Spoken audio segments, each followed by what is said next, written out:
My name is Wayne Lee. I live in Durham, North Carolina.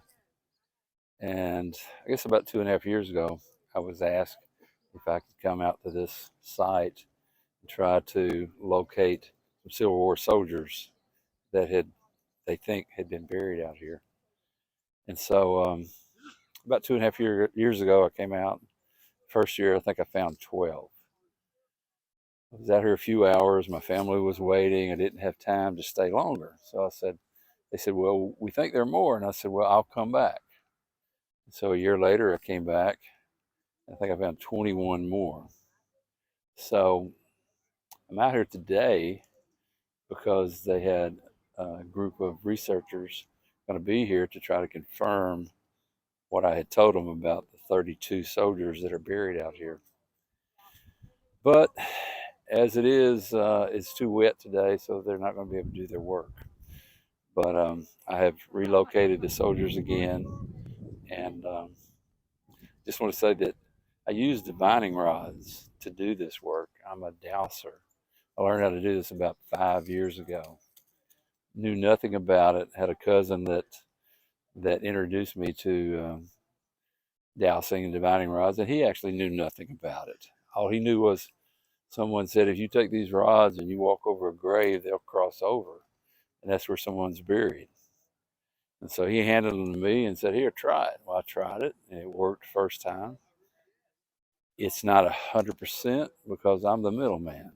I believe this is a gift from God. I believe that from the beginning of time, that divining rods, whether it be a willow branch or whatever, was used to find water because water was a source of life. And so I believe what they detect is energy. There's energy in electricity and water.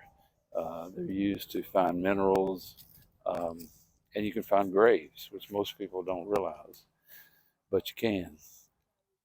And so I was able to find.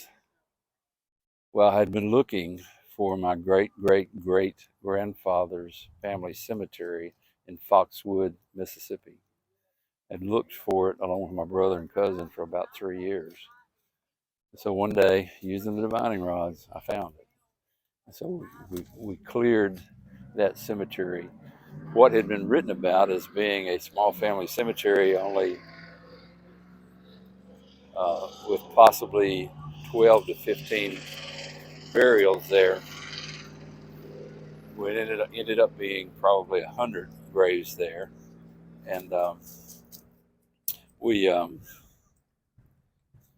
in 3 days' time, we cleared a really thick set of woods there, and I found all these graves. And then that really sparked my interest. And so I started reading about the divining. And one thing that most people would say was energy, but they never associated it with God or with any other higher power. I think anybody can use these rods. I think God gives us gifts. A lot of people have gifts, but they don't know how to use it.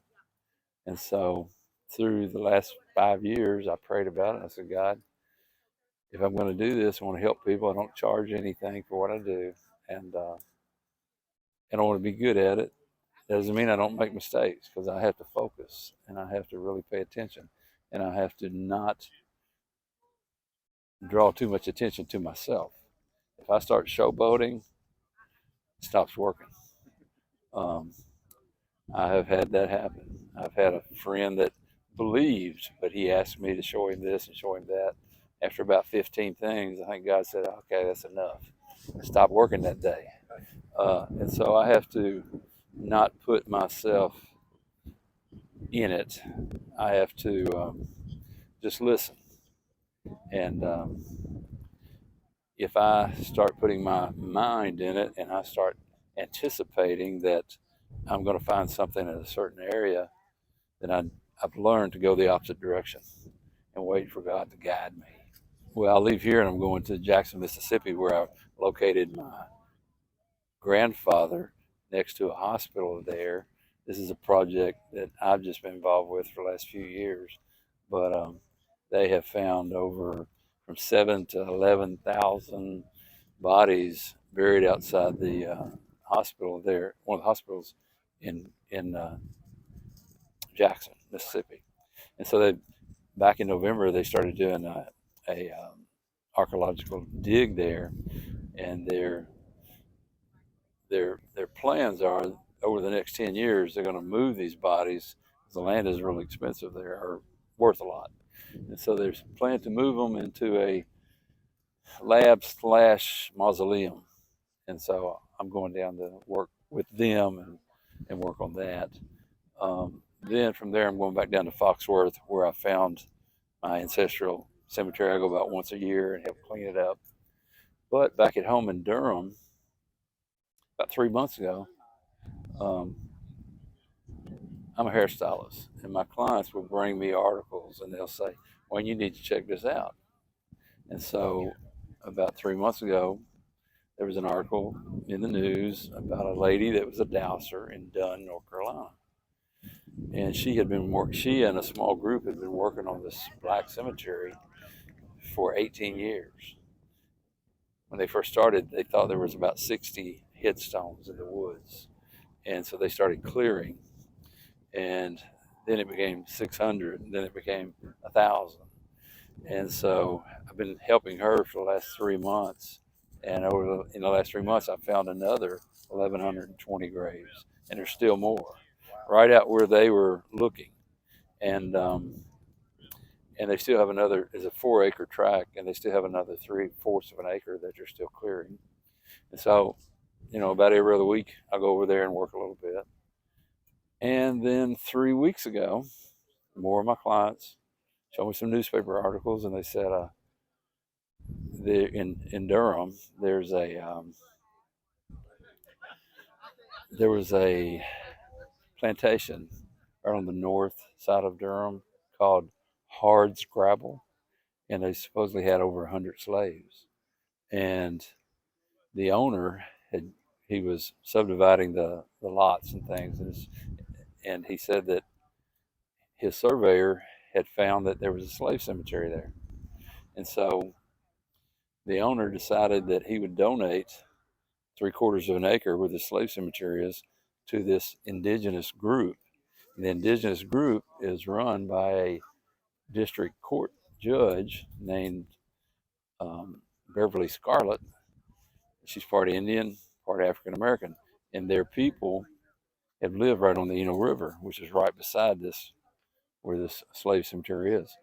And so I have just started working with her over the last 3 weeks, and to my surprise, I wrote her and told her that I was a dowser and that I'd be glad to help her, and that I didn't charge anything. And to my surprise, she told me that her father was a dowser and that he found water wells. And so she already had interest in it. And so now I'm teaching her what I know. I said, I can teach you what I know, but it's between you and God as to what you do with it. But so I'm working with her on that project. I've been cutting trees and finding graves. I went over and found about 100 graves for slaves. And then another project, I'm working with her. Her grandmother had given her some land that there's an Indian burial ground on it with all these round circular mounds of rock.